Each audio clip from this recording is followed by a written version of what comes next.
be able to basically access all of their dreams and aspirations, you know, so not have to struggle around trying to buy a house, trying to get into tertiary education, if they choose to go off to university, or if they want to tackle a trade. So my aspiration for them is to have all of those basics, you know, their needs covered, and to do it in a way that's marae and hapu centric, you know, so that they know where their marae are from, on this side and on their mum side, which is Te Hurungaterangi. It was Janet Wepa during her time as a councillor, I think, that was making the moves at council to get that status sort of put back with us. I think we had lost it at one point, but it was the three villages, Ohinimutu and Whakarewarewa and us, and I think it's because of our industrialisation that their status has fallen away, but it was her that reminded us that we can seek to have that reinstated. Everyone here in the village is related, everyone that lives here in the homes, bar maybe one or two people that are from outside Ngāpuna.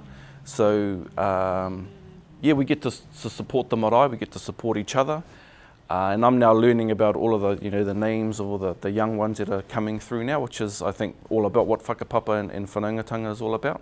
So yeah, it's definitely building. The whakaue whakanui has been pretty awesome for us. Our numbers are on stage, are just growing and growing, which is brilliant. Now that the Eastern Arterial's been lifted, it's quite a big weight lifted off all of our shoulders. It's been a designation for the last 50 to 60 years. And we have been meeting with NZTA and the council and ngā hapu tokotoru, which is Hurungaterangi, Te Rorotarangi and Uanuku Kōpako, to let them know that, you know, as a hapu, as a iwi, Ngāti Whakaue had given a considerable amount of land for the settlement of and the beginnings of the township of Rotorua. So we're saying, you know, we have got very little land left as far as Ngāpuna here. So if they were to build that road down the bottom there, bypassing the Bath, we would lose a substantial amount of land that we had sort of, you know, sole use over. And again, sort of taps into or whakaitis the ecological or of significance of Te Papa Aruamo. We are now actively trying to engage in terms of resource consents to try and fix, to make better. I know it's going to take time because, you know, you can't just tell these sawmills just to, you know, go away. And a few other people from the council have come around as asking us how we would like the village of Ngāpuna to look like going forward.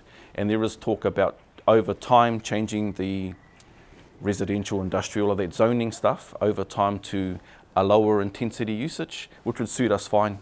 You know, we've put up with runoff, dust, noise for 50, 60 odd years. We're just trying to encourage some of our younger ones to get involved in the running of the marae, the politics between the whānau, but it's a pretty positive space to be in. Yeah, I mean, the sulphur flats are really important. We used to ride our bikes and play on those things when we go and play down there and play tiggy and go for a bath and just muck around and down in the bush there. So, and a lot of us have those memories. The older uncles have got memories of actually swimming in Puaringa, which you can't do anymore. So you could actually bomb like Waka and the penny divers.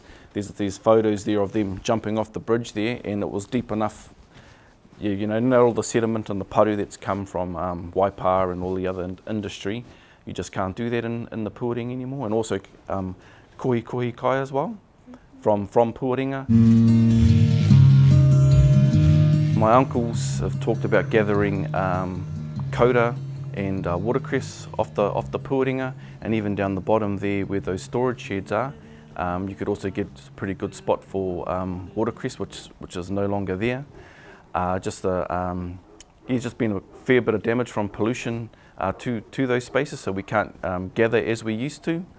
I think there's an opportunity now to maybe look at rebuilding some of those spaces back, and if somehow we can get Puoringa back to a better quality of water, maybe some of those that tonga will return so that we can go and gather koura, watercress and some of that other kai that used to be there.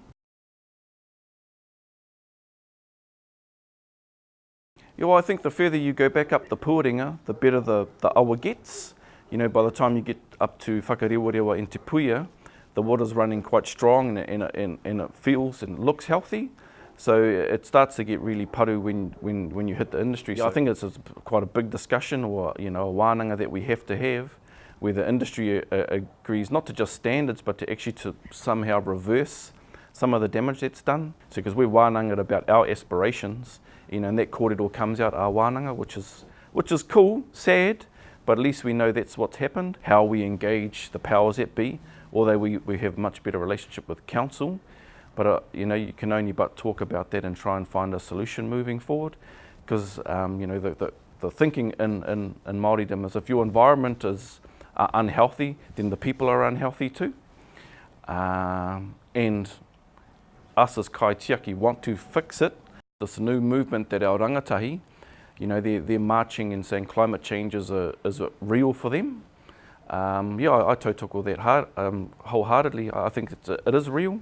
I don't understand the complete science behind it, but I think that them asking us as older people, I'm not the oldest person in the world, but asking that the older generations and the mahi that we've engaged in, I know whether I'm not too sure, you know, they're saying agriculture industry is responsible for over 50% of the pollution to our environment, and I believe some of the industry is taking responsibility for that. But I'd like to see more of that happen, so that our environment is able to heal and we can aki that, and you know, vice versa, look after it, and the earth can look after us. You know, we put food in the ground, it grows, and we harvest, and it looks after us. So we should do more to stop those processes where we're just sort of pumping whatever it is back into the environment. Plastics is a huge issue as well. You know, we're going to a plastic-free sort of our supermarkets. That's a step. Parakore at work as well. I know a lot of workplaces are trying to move towards that in our marae. So there is movement. Is it enough? I'm not sure, but as long as we're starting to make that mindset change and our behavioural change from that mindset shift, it's got to be in the right direction. For us, access the geothermal in a safe way, a safe level, because I know Uncle Peter's talked about Ohaki and their subsidence, and that geothermal possibly won't last forever.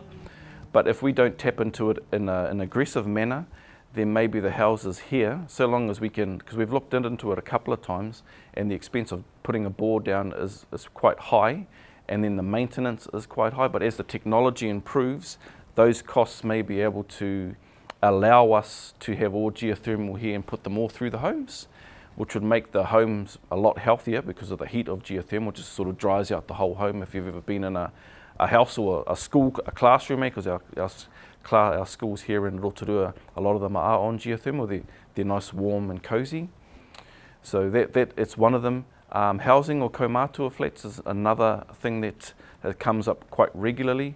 A lot of us feel very connected to Ngāpuna and want to live here. Also just more kai spaces, you know, our rangatai are wanting food everywhere, so fruit trees, mara that could harvest themselves, because if you've ever done mara kai, it's quite labour intensive. My father-in-law Simon Barracat, and who I'm married to his daughter, they love gardening, they love the mara. But it takes a lot of sweat and tears to get that up and running and to have that going every year, so you've got a good crop every year. And I wish more of our whānau would get more into that than the pack and save sort of thing, which is okay. But as Bernie Hornfeck said, if those 40 trucks don't come into Rotorua every day to top up our shelves, you know, we don't actually have a, what's his word for it? A stable supply of kai. You know, so that food sovereignty thing is also coming through. Again, just need to encourage more people to really pull that through as one of their passions. And there's probably space here to grow kai, maybe put a stand of tōtara down where we felled those trees, and rongoa as well. That's some of the ideas. Now that I'm right in the thick of being part of the marae, it's very grounding. You know all the people that have gone before you and worked hard to make sure that the marae is a space that we can all come and appreciate. So for me, it's just knowing who I am and where I'm from. I think Te Arawa have got a lot of promise. I mean, that's across the board for Te Arawa. There's all the settlements that have come through Te Arawa Group Holdings, assets, Ngāti Whakaue Assets Trust. If we can find a way to look past our trust deeds, and yeah, it's a big take, but pukero ruawhata as well. So we can actually do something that's quite bold and brave, and looks after our tamariki mokopuna right way into the future, 5, 6, 7, 10 generations into the future. That's sort of where I'd love to see us all thinking and working towards. I'm thinking more about our young babies and the babies to come that will say to us that, oh, you fellas didn't wreck the world. If you look at it in a big picture scale, you actually were working hard to make sure that the land was healthy so that we can be healthy as well into the future.